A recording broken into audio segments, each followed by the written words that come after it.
this final test would be on the attacking winning and the evaluations of after combats. And now we've dealt with all the possible combat outcomes and how they're calculated, and simply now we should be able to manage what happens when each outcome. So we've got the attacker winning outcome, and then we've got the defender winning outcome, and these should be handled differently and they should be handled appropriately. Now we expect when the attacker wins, we expect it to move into the defeated tile, and we expect that the defeated tile is then respawned in a suitable player, and this is suitable place, and this suitable place should be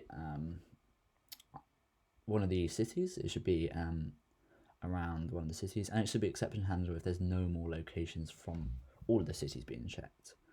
And we expect that it should, if it's like a city, we expect the city to become the attackers. And yeah, if it's a defeated piece like an army or caravan, we expect the respawn. If it's a caravan, then we should get the respawn. If it's control token, it should be deleted from the UI, and it should no longer be part of the UI, control tokens. And if any of them defeated, it should play as normal. And then we'll exception handle if you defeat the capital later on. So since we want to only evaluate all the possible outcomes where winning is, we're going to automatically set here. We've just set if 9 is greater than 8, which is always true. We're always going to do the attacking option, so the attacking winning. So this is going to always make sure that for these testing purposes, the combat is always winning. So if we attack an army, you can see we'll just have to go through the combat process. And now the dices don't matter since 9 is always greater than 8. And we can see attacking army is 1. There we go. We can see the attacking army has moved into the position of the defending army and is taken this one. And this should work for both. If I select this, and we can just do the exact same. We can just attack their army, and we roll the dice, and we can see the attacking army is 1, and then we've got a respawn. Okay, nice. So if we restart, now we should be able to attack control tokens as well. When a control token is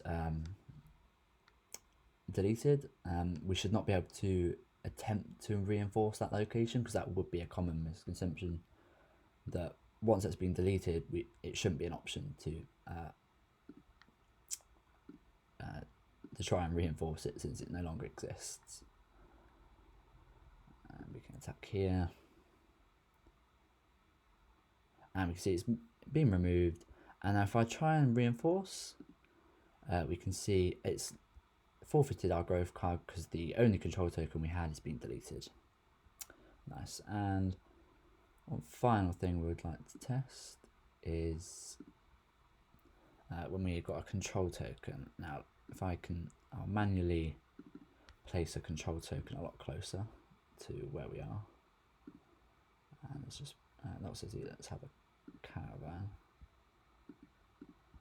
And we want to attack a caravan, and we should see the exact same as the army. It should defeat it, and the caravan should be respawned. So we've got this, and we're attacking that, and we expect it to be respawned somewhere around here, and we can see it's been respawned and the army's moved in. Nice. And what we should expect is that the caravan is still fully functional. So if I go here, we can see this caravan is fully functional to what it was doing, and it's perfectly fine. It's just been respawned. Now we'd like to test the defending, and what we expect when defending is that the attacking army should not move since it lost. It doesn't deserve to defeat the other piece, and it should display that the defender has won, and nothing else should happen, and you should just proceed to the next go. So a way we can do this is if we just put 7 is greater than 8. That's never going to happen, so it's always going to be the defender player winning. And we can see how that is outputted.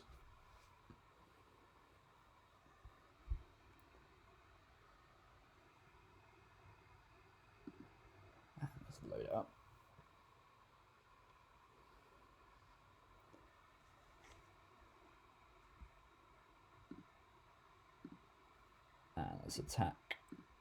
Let's just attack an army. Why not?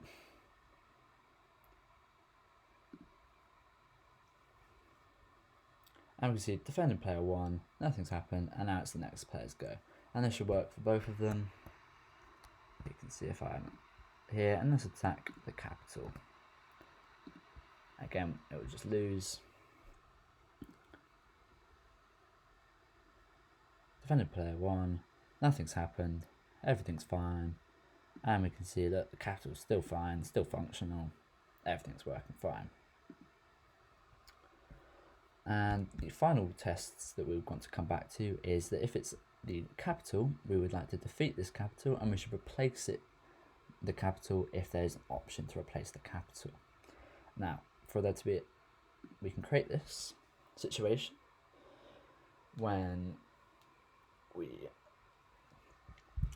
load this up. And we can build a new city. So now we've got 2 cities. We've got the capital one, which is the first one, and we've got our new city here. And now if we go and attack the existing capital, we can attack here. We can move, and then, oh wait, I've got it on defense, haven't I? Yeah, alright, we need to replace that. We need to make sure the attacking is always winning again. Sorry about that. Load that one back up, because we want the player to always take the city now. And we want to test what happens when cities are defeated, since they should be managed differently. Since if all the one player's cities are destroyed, then their game is over, they have no more cities, their capital's been taken, and their civilization's ruined.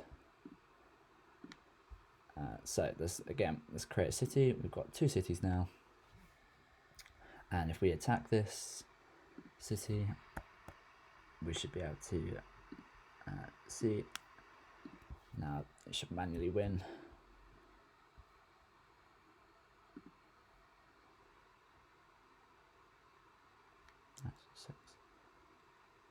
And we can see it's become a red thing, but the game is still playing since this player still has a capital. And we can see it's managed that we do not want to move the attacking army into the city, as otherwise you just have an army inside the city and it shouldn't work.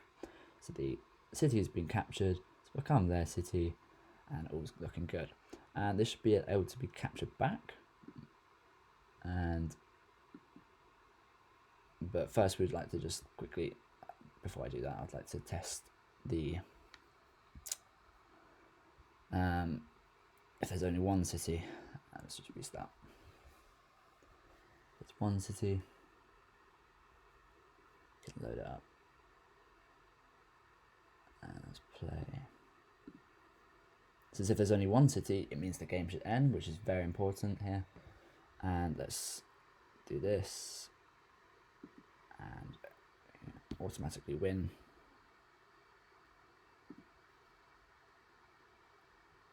You can see attacking army 1, and then at game player 1, that's 1, and that's correct since this player is 1.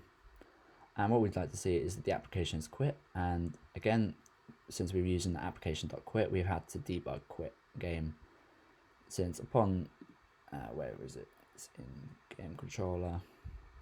We've got the application.quit button, which is very useful, but it is not displayed in the editor. And we can see it's been shown, and I'd like to display that for both teams. It can happen.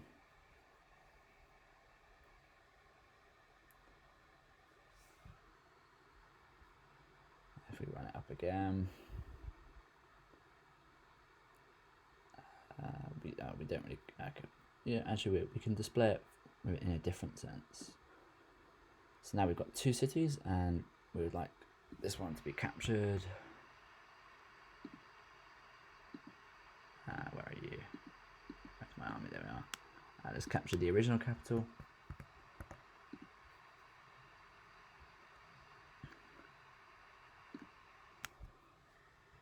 And automatically wins. Alright, we've captured that. Nice. And let's just do some random stuff, just a filler.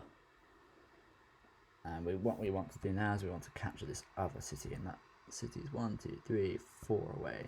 It's going to be hard to get to. We're going to have to do some filler moves here. Just do the science card. Let's just do the science card quite a few times. Science card.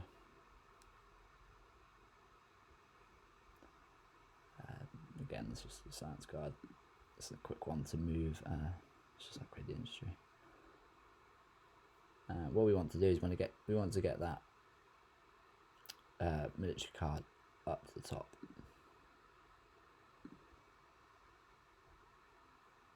So if I just do a thing, you can see the new city is functional. You can place control tokens on it. I actually really don't care about this player. And how close is our army now? If we do one more, let's just build a random city. Oh, we got the bonus, I forgot about that. And let's just do another science one. And now we can see, now we're in the situation that we can attack. We are within range. So we've got the red guy, and we want to attack this final city of the blues in a very unrealistic situation that they build no more cities, but it's for testing purposes. So we're going to go attack it. Load that up. They'll automatically win, and we should see attacking army 1, game ended, and this time player 2 is 1 since he's captured all player 1's armies. And again, we get the quick game.